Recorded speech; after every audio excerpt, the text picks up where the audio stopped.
So you talk about how you're a big like kind of vibes guy. So I want to ask you about, maybe this current Illinois team. Like you have obviously had Coleman Hawkins on the podcast on your podcast, and I think he's a great vibes guy. He's pretty cerebral. He clearly understands the game, and was pretty open to talking about the transition for Illinois into like positionless basketball, but kind of going along with some of these other players, like just from either from last year or from YouTube or from Texas Tech or Baylor. Like, are there any players that vibes on Illinois that have caught your eye so far?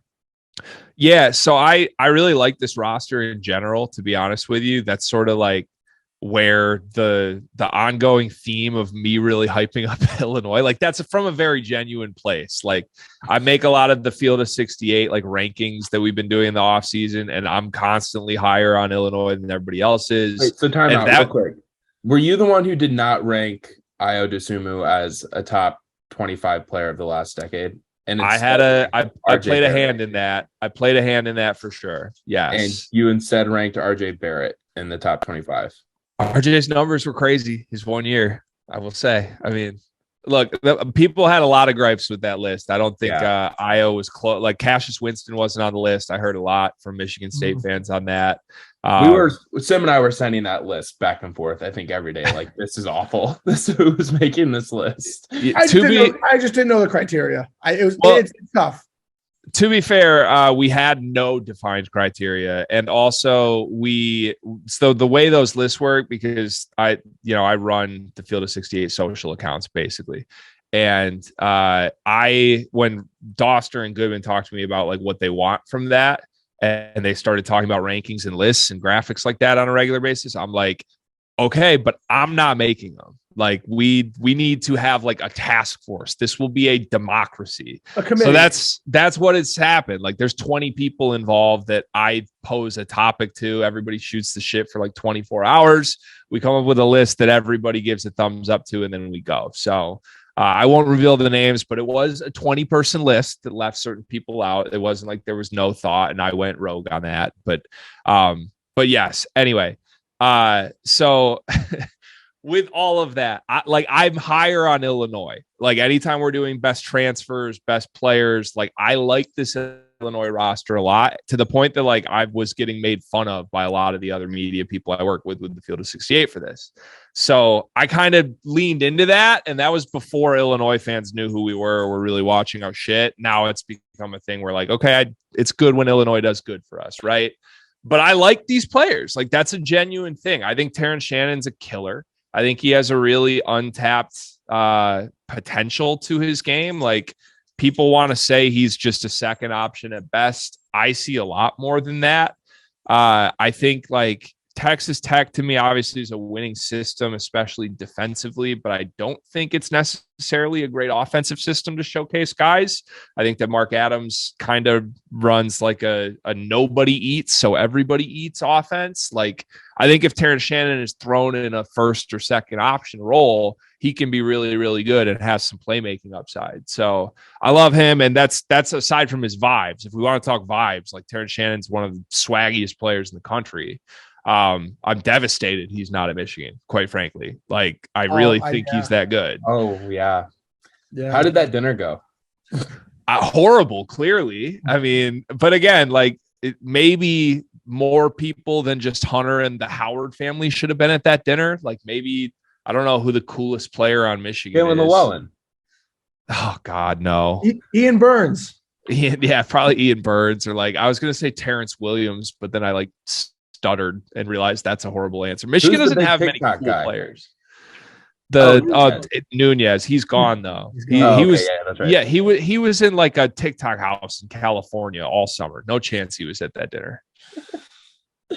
So, Greg, you recently ranked your top 5, I think, Illinois vibes and players heading into the season, and you recently dropped Sky Clark because of his picture with Tobey Maguire, which might seem counterintuitive, but this picture seemed to honestly break Illinois Twitter for about 24 hours.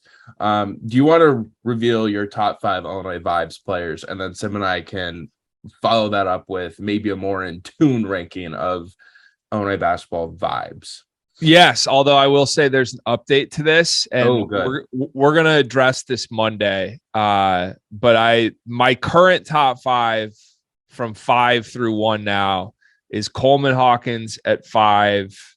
Why am I forgetting who I had at 4 right now? I don't remember who was at 4. 3 was RJ Melendez, 2 is Terrence Shannon, and 1 is Sky Clark. Sky Clark dropped to 3 for me, and now he's back up to 1. I had a little back and forth with Sky. Sky wanted to set the record straight on our last episode. We were pretty critical, but the backstory there again is like, I've just been screaming Sky Clark's praises for like 6 months. Like, he's my favorite recruit in NCAA history.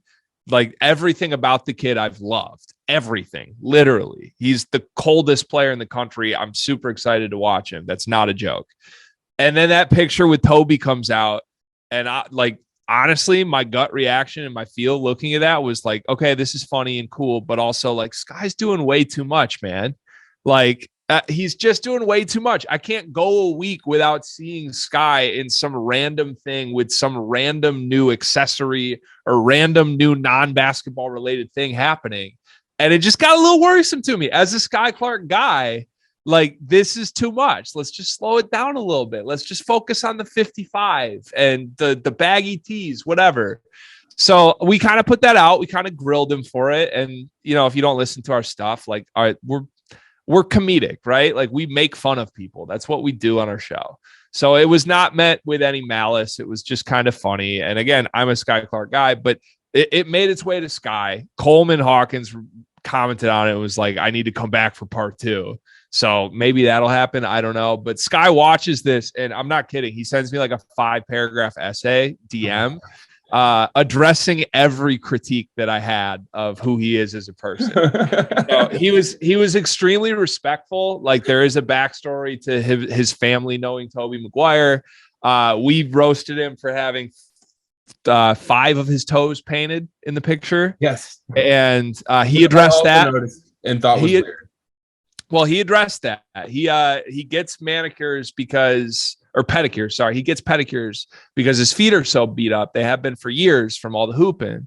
So apparently this pedicure was just a little out of date, and the paint had started wearing off a few toes. So there's a backstory behind all of this from Sky. But long story short, I am back fully on the Sky Clark train. I apologize for the critiques that I had. Genuinely, the kid was super mature about it and was very nice to us. Like, he told me he likes our stuff and listens to it. So big fan. He's back at the top of my rankings. Who am I forgetting at 4? Do you guys know who I had at 4? It was Meyer. Yeah. Meyer's an interesting one for vibes, you guys. He got the haircut. He cut the mullet, yeah. I think that's bad for his vibes, though. Maybe the party era of his life is over, and now he's all business, all basketball. Could be. Well, that is one of my concerns with Illinois, is that I am worried. Like, now we're actually talking about basketball here, which we don't talk about that much, like actual basketball. But one of my concerns for Illinois is that, you know, Matthew Meyer has kind of hit the pinnacle in college basketball. He's won a title. I think he clearly wants to be a professional player. Like, is he going to be too worried about going pro? Is Terrence Shannon, who, you know, has never had the opportunity to showcase what he can do, is he going to be too worried about like his stats and like trying to become a professional basketball player? Coleman Hawkins is getting some draft board hype, you know. Jonathan Washman just tweeted out RJ Melendez. Like, I'm a little bit worried that it's going to take some time to mesh and gel when, you know, a lot of these guys have the NBA on their sites. That's like kind of one of my basketball concerns with this team. I think it's a fair concern, but I also think, like, weirdly, these guys might be in the right individual spots for that to be more fueled than anything, because I don't think any of these players are locks to get there to that destination. That's the thing, is like Meyer and Shannon have to prove they have more to them than what they showed in their last spots. Meyer shot the ball pretty poorly last year at Baylor. Shannon has never been more than a complimentary guy at Texas Tech.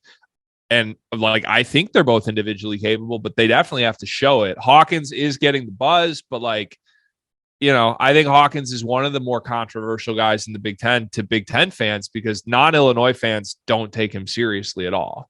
And Illinois fans are super, super high on him. And I think reality is probably somewhere in the middle. Like, I think he should be a very good starter. I don't know that I see him as an NBA guy immediately right now, but can he have a great year and step into that? 100% he can. And, Sky, same thing, like the injury concerns.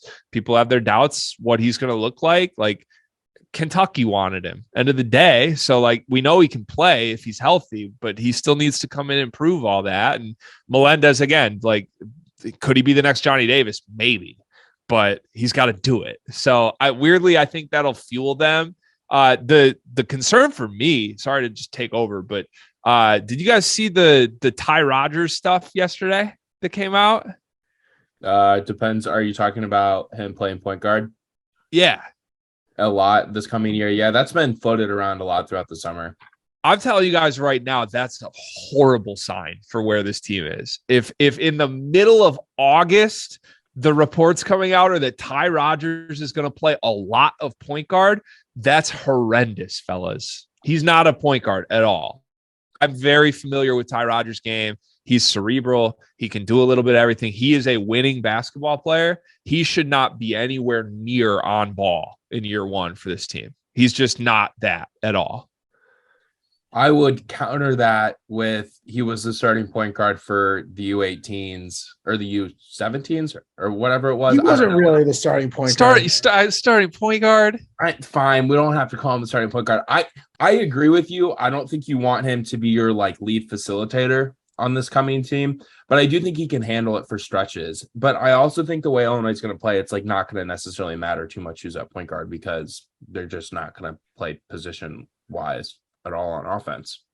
I do buy that. I do buy that, but I think that's shoot it well because unless something changes in his game, I don't think he's going to shoot it well. Which that is my biggest concern with this Illinois team is that I don't know who on this team is going to shoot it very well. Like Terrence Shannon Jr. has proven to be a good catch and shoot guy, but he struggles off the dribble. He's not great in the mid range, and those are things Illinois is trying to get him to improve with. Dane Danger, maybe the greatest mystery in the Big Ten ever, considering the way Brad Underwood talks about him. But then he's also played like 3 games in college in his career. Coleman Hawkins at times looks like you said, like could be an NBA player, but then at other times he looks like he doesn't belong on the court. And I'm someone who believes in Coleman Hawkins. Like I think he's going to be a good player. Like Matthew Meyer was really inconsistent. Like he got a bigger role last year and he didn't really fit what Baylor needed him to fit into. Like, I don't know. There's a lot of things. Like the only person on this team who I know can shoot is Luke Goody. Yeah, no, I mean, you're right. There's just so many unknowns, but that's one thing I've highlighted as far as offseason talk goes, because I mean, I think a month and a half ago, there was a comment that Dane Danger might be our best ball handler. And then now it's, Ty Rodgers might play a lot of point guard. Okay, that means that things aren't trending well with the actual point guards on this team. So again, I feel like I'm attacking Sky, which I don't. I love Sky. He's my favorite player in Illinois, but I think that they like Sky, but like everyone's just cautious. Like, is Sky gonna play? Like, they don't really have a lot of backup point guards outside of Sky. He's still coming off the ACL injury. Like he was allegedly, just cleared or whatever. Like is Sky gonna be able to handle 30 plus minutes? Let's say he plays 28 minutes, 12 minutes of point guard, got to go somewhere else. Is he going to be able to play every game? And so I think like that's kind of the concern is like, I don't even think it's an indictment on Sky as a player. I think it's an indictment on like how healthy is he going to be? That's fair. I do think like if that answer is no, it's a massive ceiling limiter for this team, at least from my perspective. It puts a lot of pressure on guys like Jaden Epps, potentially Sincere Harris, and then even Ty Rodgers to play point guard, and even like other players too, like to handle the basketball more. Like TJ Shannon will have to handle more. RJ is going to have to handle more. Like if Sky isn't able to play 30 minutes a game and at a high level, like it puts a lot of pressure on other people to handle the basketball for large chunks of the game. But I think that's the thing too. Like again, being the skeptic here is like, I think all those other complimentary guys that we have seen at the college level already, ball handling is not something you'd put near their strengths at all. Like Shannon's been bad at that at Texas Tech. He hasn't shown a right hand in years. Yeah, at all. Like when people thought it was a done deal, he was coming to Michigan. Like the Michigan boards were arguing with me saying he can't play the 2 at all. Like he has to be a pure 3/4. So like if Shannon is the first guy you're kind of looking down the list to, like, okay, if Sky Clark's out, if he's not playing, well, Shannon's got to do a lot. I don't know that that's a good thing. Meyer, same thing. Like he's much better as just kind of spot shooter guy, or like if he is dribbling, it's usually to create his own shot, not do anything for somebody else. Coleman, God bless him, when he came on our show, I think he said positionless basketball like 17 times. I loved that interview. I totally buy into what he's saying. But also, like, if Coleman Hawkins is handling the ball a lot, I don't think you're a great basketball team. So, like, that's that. Like, the pressure's on Sky and Epps to combine to be like at least 30 minutes of regular good play. And if they can't, and we're serious about Ty Rodgers having to do that, I think I'm like, oh shit, there's some red flags here that are happening. Yeah, for sure. All right, Greg. So Sim and I will give you a quick vibes ranking, and then we do want to have a fun game at the end of here where we're going to draft Big Ten arenas. We can decide how we want to do that. Sim, I'll let you go first with your vibe rankings. Yeah, I actually have Sky at 1. I think that it's a little bit sometimes old school, but like he's the big like YouTube kind of like famous celebrity. Like I just think he has cool vibes. He's from California. That's like my kind of vibe. So I have Sky 1. I think I actually have Matthew Meyer 2. Just being that he's a national champ, Baylor. I've watched a lot of his games. I think he brings a lot of energy.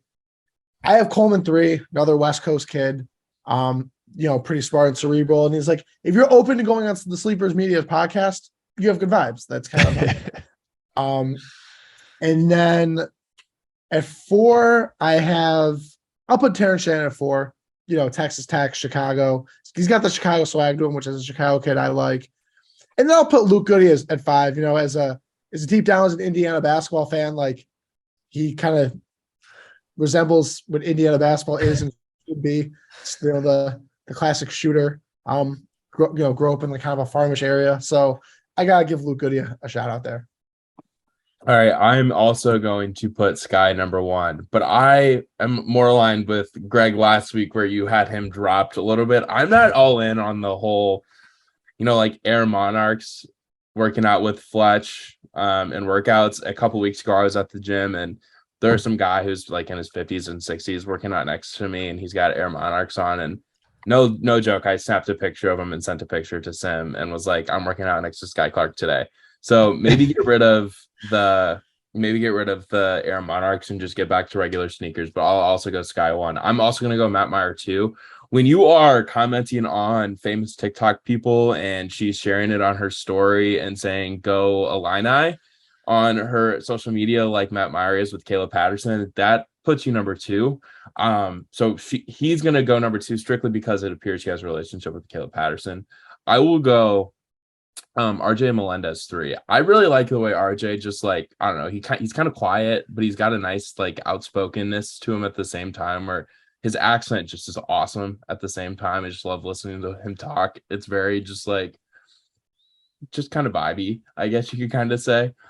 4, I'm gonna go Coleman. I think Coleman Hawkins is one of the funniest people I've ever interviewed in my entire life. Like Coleman is hilarious, up there with Georgie in terms of just being like generally funny, and I enjoy every interaction I have with Coleman. He's real. Like I think you guys found out very well. Like he's candid and will say what's on his mind, and I appreciate that. And 5 is where it gets tough for me. I'm gonna go Terrence Shannon Jr. I like the way he plays basketball. I like athletes. I like dunking. I like high flyers. I like energy. He brings a lot of those things, but he's also kind of quiet off the court too. I do feel like I'm sliding some other people though, leaving them off the top 5 list. It's a very swaggy team in general. Also, I want to note that if RJ Melendez starts going by Ramses Melendez, he's skyrocketing up. Ramses, his middle name is Joe Marr after his dad. Ramses Joe Marr. Yeah, I mean, if just Ramsey starts making a regular appearance in the box scores, he's skyrocketing up. And also Matt Meyer, especially with the TikTok stuff, he's kind of just like a pick and pop young gravy, which you guys seem a little higher on him than I am, but he deserves mention for sure. As a rapper, you probably have a lot of respect for young gravy, no? No comment.